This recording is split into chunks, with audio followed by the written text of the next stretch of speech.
Good morning, and thank you for joining us. My name is Rachel Watson, and I'm the Director of Outreach here at Hope Fair Housing Center. Part of my job every year is helping organize our MLK Day event, and I always tell people that it's one of my favorite parts of this position. Typically, we gather together in person. Usually there's about 100 of us, mostly high school students, AmeriCorps Vistas, and other members of the community. We'll come together for a day of service and dialogue to reflect on Dr. King's legacy and his passion for helping others. There's a lot of aspects of this event that I really enjoy. Hearing the firsthand experiences from our keynote speakers, talking with other attendees and reflecting on Dr. King's works, as well as participating in our in-person service projects. But the aspect that I love the most, and what makes this event one of my favorite parts of my job, is the sense of community that we get from it. This sense of community is something that Dr. King utilized throughout his legacy to bring people together and show them that it's important to stand up for your fellow man. That same sense of community is more important now than ever during the COVID-19 pandemic, where it's so easy to feel isolated from others.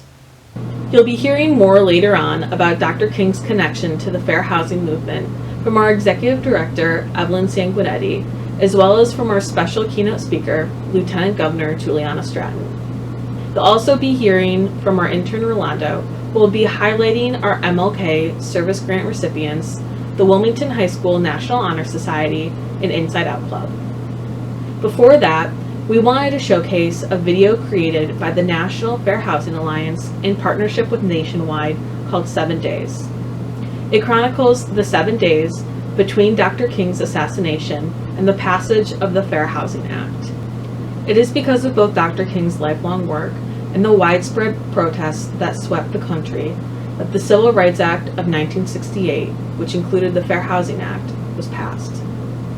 It is almost impossible to ignore the similarities between those protests and the ones that we have seen today across the nation over the past 8 months, triggered by the horrific murders of Breonna Taylor and George Floyd.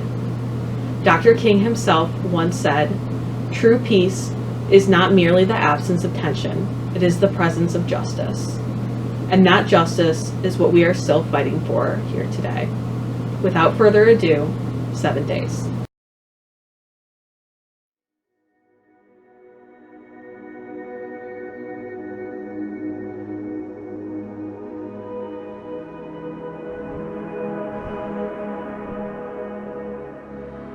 Few in the nation believed that fair housing would in our time become the unchallenged law of this land. And indeed, this bill has had a long and stormy trip.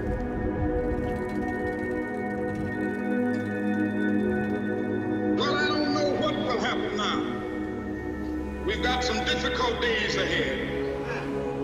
Like anybody, I would like to live a long life. Longevity has its place.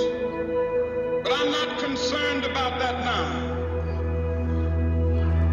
And I've looked over and I've seen the promised land.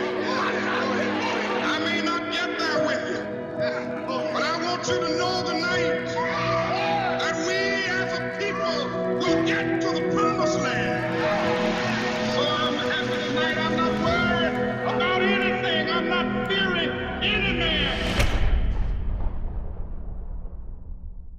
Ladies and gentlemen, Martin Luther King was shot and was killed tonight in Memphis.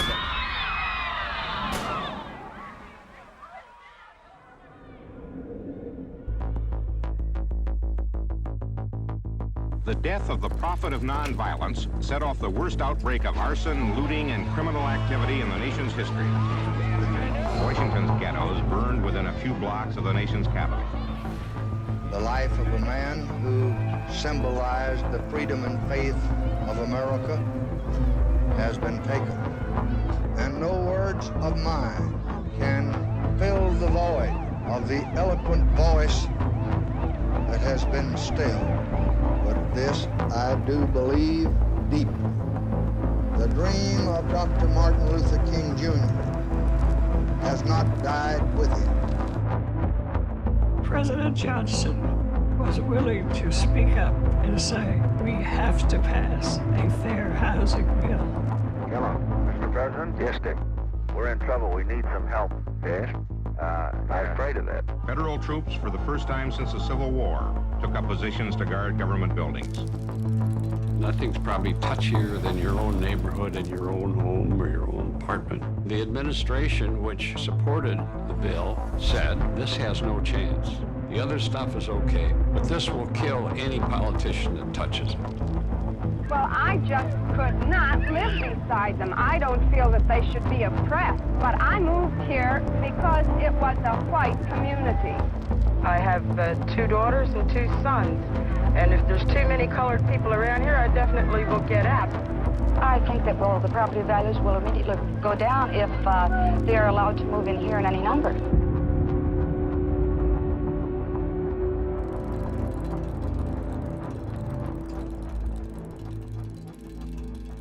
It seems as though our country is pulling apart into separate societies, where whites have jobs and Negroes have unemployment, where the middle class lives in suburbs and the poor are left in the ghettos, where one group of Americans looks upon another group of Americans with growing mistrust and even dread.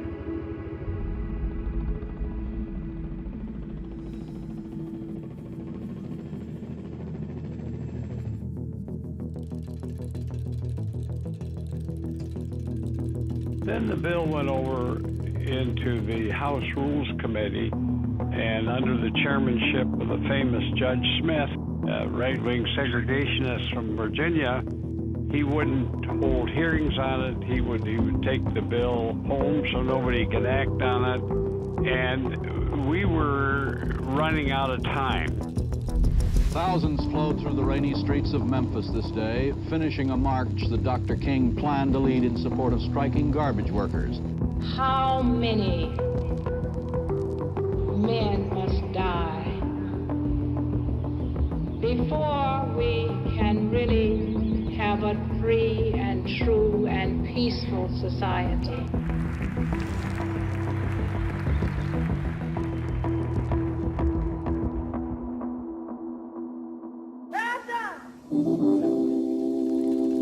Cause you're present, Lord. And I know you'll reach out and take mine. You take our hand.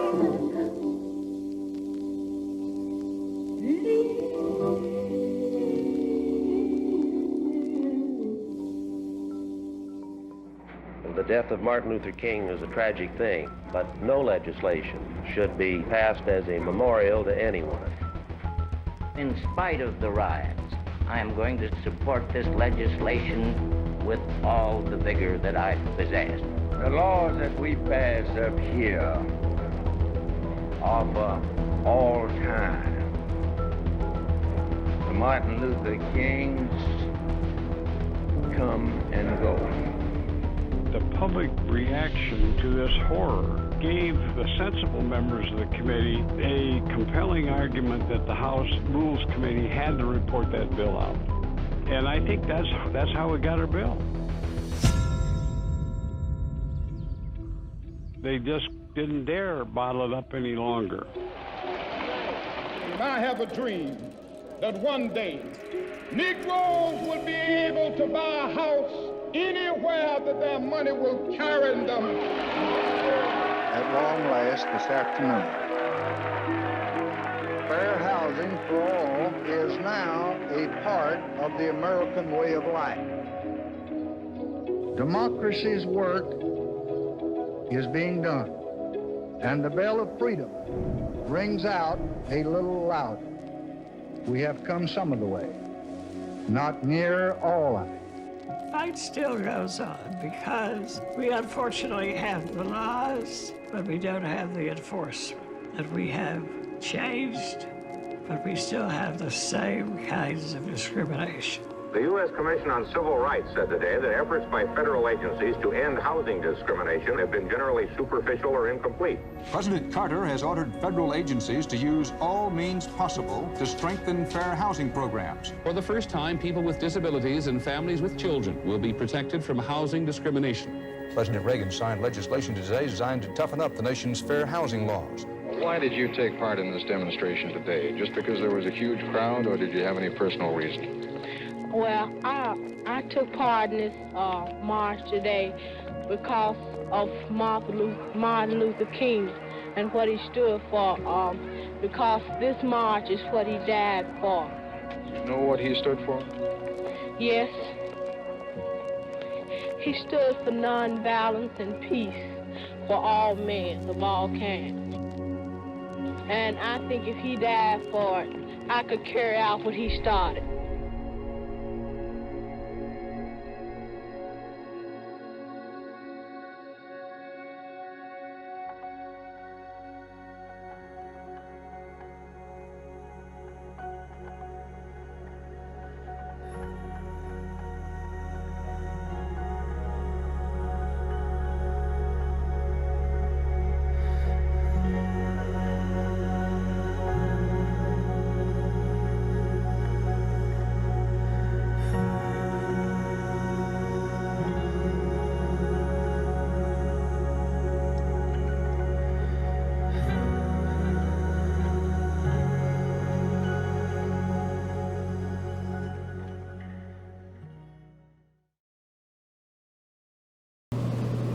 Hello and welcome to our very first virtual Martin Luther King Day of Service.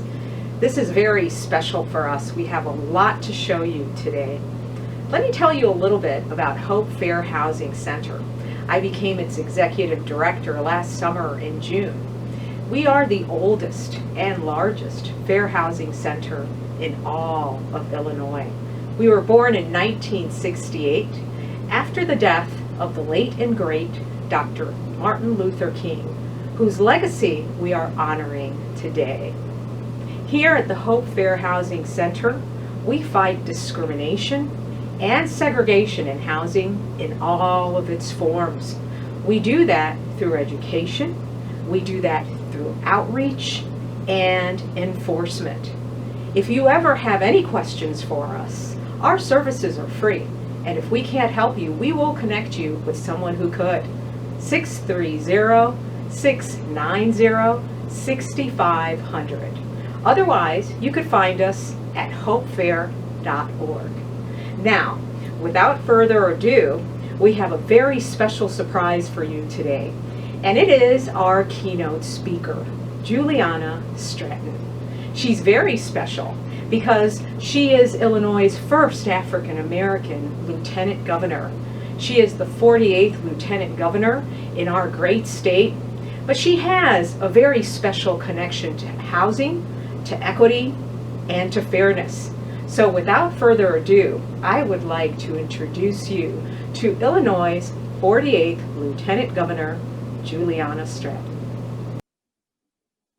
Hello, everyone. I am so excited to be joining you today for this really critical conversation about fair housing.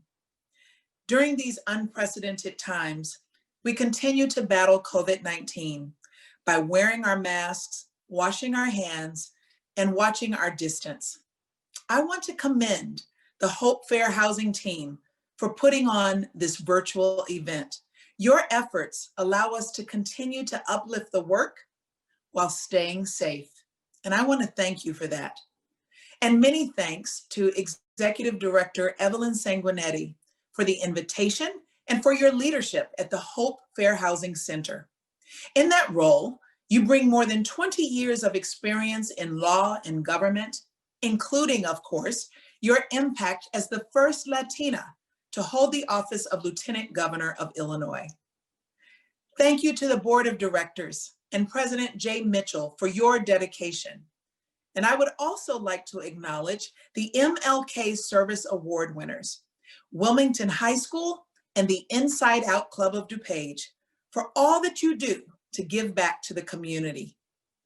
And finally, thank you to everyone participating today for your time, your energy, and your support as we fight for fair housing.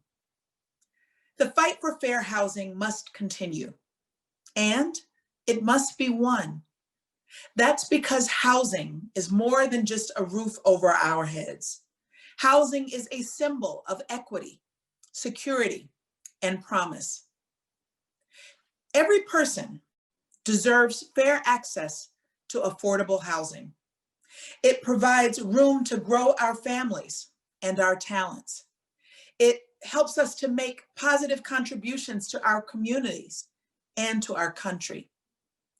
I think that it's more than fitting. In fact, I think it is powerful that we are having this conversation today as we celebrate the life and legacy of Dr. Martin Luther King Jr.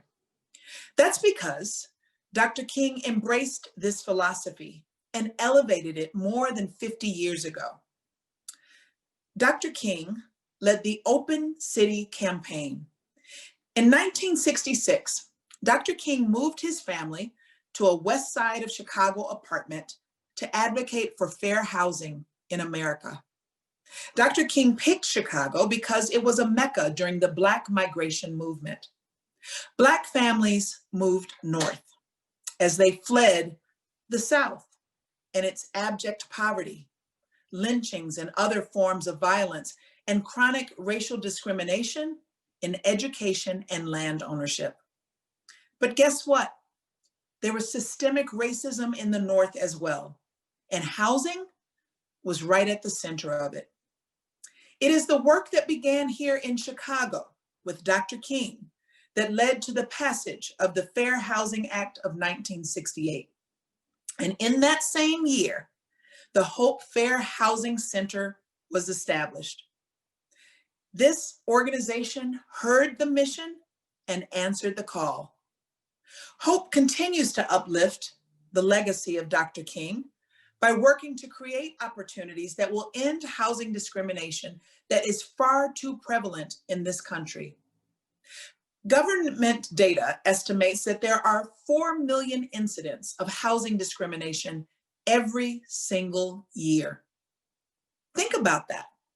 Every year, millions of people are denied the right to live where they want, denied the basic comfort that housing provides. Yet, only 1% or a fraction report it. And that's where you and I come in. We must fight for those who, for whatever reason, can't, and do battle side by side those who can. In my role as Lieutenant Governor, and with my training as a restorative justice practitioner, I realize that everything must be viewed through a lens of justice if America is ever to live up to its promise. Justice is about economic opportunity. Justice is about access to health care and quality education and, yes, fair housing. Early in our administration, Governor Pritzker signed an executive order establishing the Justice, Equity, and Opportunity Initiative, or JEO, as we call it. The JEO is housed in my office, and under my leadership, we are bringing an equity lens to policy making in our state.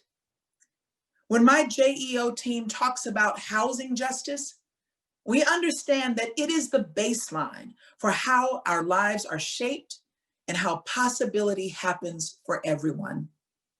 If housing is affordable, then more people have fair access. Under JEO, my team is prioritizing fair housing for individuals that are justice involved, who are re-entering their communities. We have teamed up with the Illinois Housing Development Authority to launch a re-entry demonstration program. It is supported by a state grant that sets aside $3 million over 3 years to fund organizations that assist men and women returning to their communities post-incarceration with finding housing and other supportive services. Under our administration, the governor and I have also led a push to support housing for families in need. Under the direction of IHDA, more than 10,000 clients have been helped with preventing loan foreclosures. More than 5,000 homes were purchased with $35 million from our home buying assistance programs. More than 700 affordable apartments have been furnished for workers in areas with soaring rents. More than 3,000 apartments are being funded for needy families under the Community Revitalization Program. And more than 10,000 people with disabilities have been helped with housing, including hundreds of veterans. Needless to say, I am proud of the strides our administration has made. But it is clear that there is so much more work to do. When I think about the fight against systemic racism and elevating our state, it can sometimes be a bit overwhelming.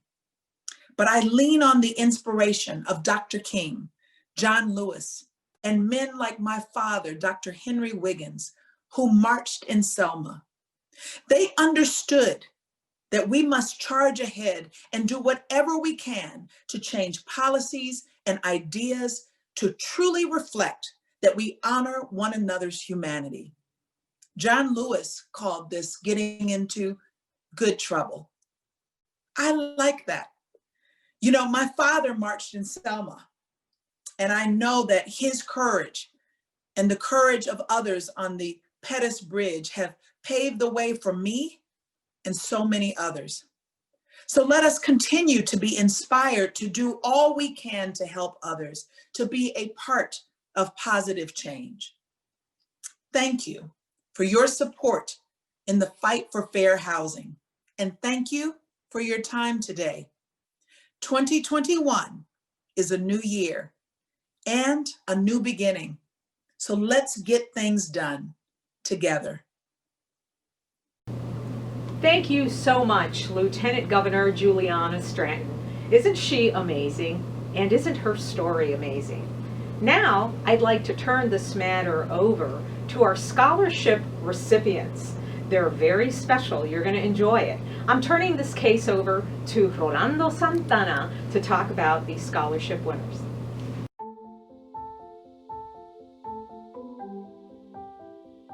Good morning. I'm Rolando Santana, Hope's intern. In years past, Hope has hosted in-person service projects as part of our event. Typically, we spend weeks leading up to this event to collect donations and supplies. Then, our event attendees help assemble care packages that are given to high school staff to redistribute to homeless students. Last year, we had over 100 high school students create more than 200 care packages. Unfortunately, COVID made it necessary to adapt our plans this year. Instead of our usual format, this year we turned it over to the students. We offered grants to fund student-driven service projects of their choosing. We were able to fund two fantastic groups who have the same dedication to helping others that Dr. King held throughout his life. The first group we're highlighting is the Wilmington High School National Honor Society. As part of the National Honor Society, these high school students have pledged to participate in regular service projects to help their community and to make an impact on the lives of others. Wilmington High School partnered with Riverside Healthcare to purchase items from the hospital's pediatric wish list.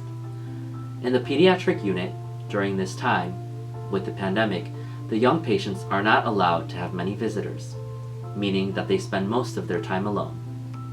The Wilmington NHS chapter saw this as a chance to spread holiday joy and provide activities and toys to help pass the time. We have a short video from the high school student's NHS student leader discussing the project. Hello, and I hope this message finds you in good health. I would just like to say thank you on behalf of the Wilmington High School NHS chapter for your scholarship donation for our Riverside project. As you'll see going across the screen right now, we were able to contribute some of our own money that was gifted to us by our faculty with loose change that they had, anything that they could spare to donate for this project.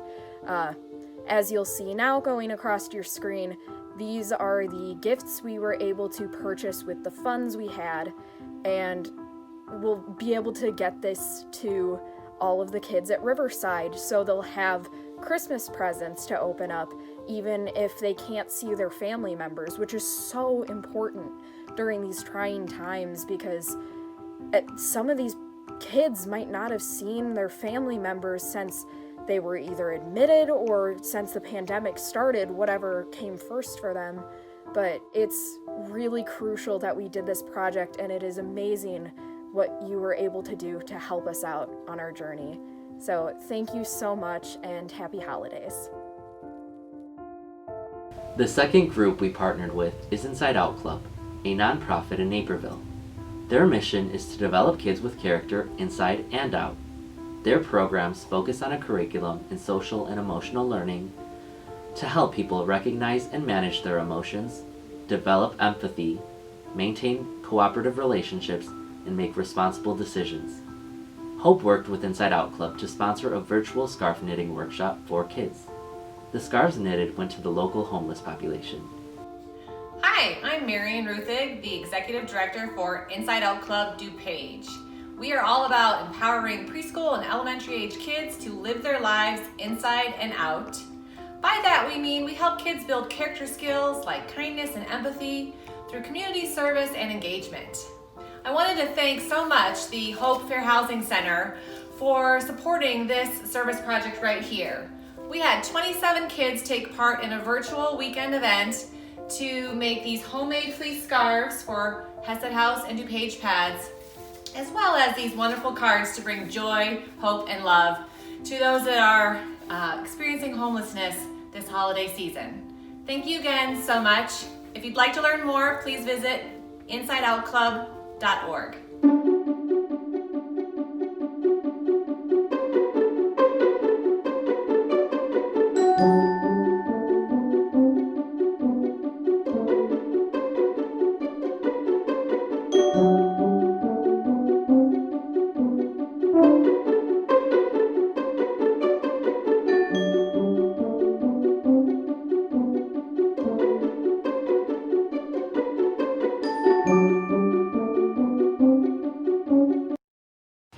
Now, before we wrap up here today, I want to make sure to invite you all to a documentary screening we'll be holding in honor of our Black History Month celebration.